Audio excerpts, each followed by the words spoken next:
What is up, everybody? Amber here with Nerding Out, and today we are going to be doing a short little video on San Diego Comic-Con, which is starting this weekend. So we've got 4 days to cover, and of course the fourth day, let's see, Thursday, Friday, Saturday, Sunday. Yes, 4 days. I'm good at math.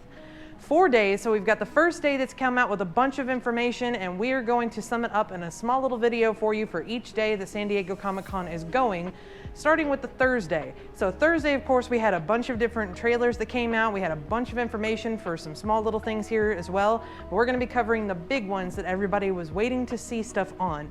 So the first thing that we're going to be covering, of course, is the Dungeons & Dragons Hero Among Thieves movie, which is a big production compared to the one that was back in 2000. If you are old enough to remember the Dungeons & Dragons movie in 2000, I'm sorry, it was awful.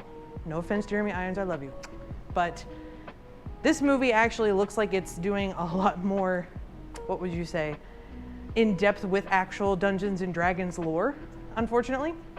So we've got 5 different characters that are going to be in there. The first one is going to be played by Chris Pine, which is, of course, going to be the Bard character. They've already said that that's going to be his character. What else would Chris Pine be?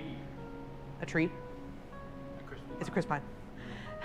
Michelle Rodriguez is going to be what I assume is going to be the Barbarian. Fighter, I don't really see much of an axe wielding, so I'm going to assume Barbarian. We've got Justice Smith, who's going to be Wizard/Sorcerer. I assume it's going to be a sorcerer because there is no book or anything that we've seen in this trailer so far. So I'm going to assume he got his powers from a higher being, so he is a sorcerer. But that is just my guesstimation.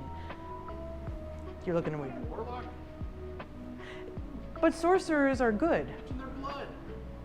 But sorcerers are good. So anywho, we've also got, I'm gonna botch this name, but I'm gonna try my best, Regé-Jean Page, which is also known as the Duke in Bridgerton, but cleric is what I'm going to assume he also is. He looks like he's got some chainmail on, so it's going to be like a paladin or a cleric or a fighter. He does have his little like helmet with the... Or a lover.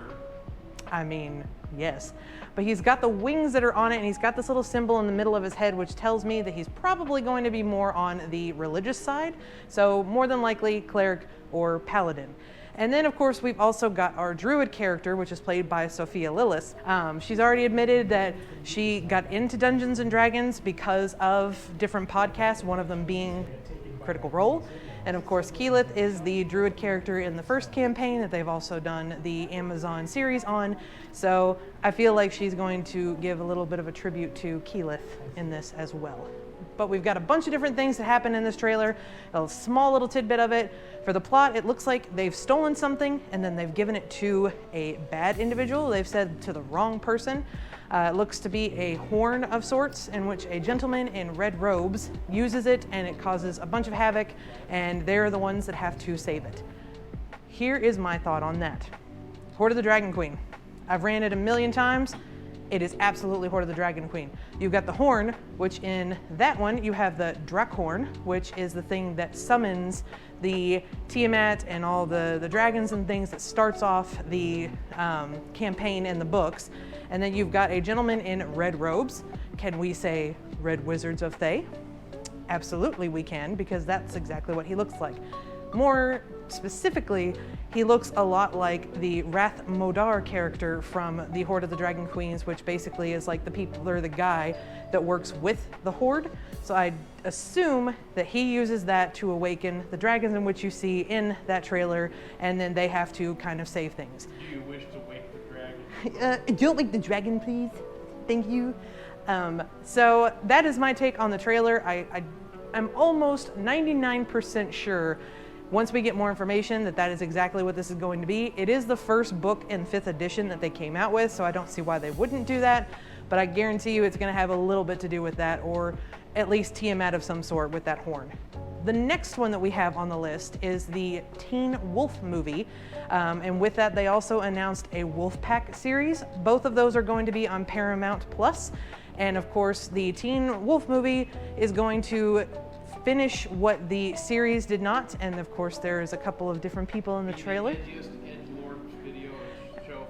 Now, excuse you, they did get some thoughts and ideas from the Buffy the Vampire Slayer show from the 90s, which Wolfpack will have Sarah Michelle Gellar, the Slayer herself, in it as a arson detective of sorts. Not much has been said on the rest of it, but she will be in it finally, and going from vampires to werewolves. This will be the angstiest show of all time. It's for teenagers. What do you expect? Yeah, teenage angst. Teenage angst. Another one that came out from Teenage Disney. Teenage. You can't say that. The next one that's going to be from Disney Plus, which is a weird one that I was not expecting, was a National Treasure show, an actual series, which one of the original actors in the show, which is Cage? no, unfortunately, Harvey Keitel, however you want to pronounce his name. I'm not very good with names.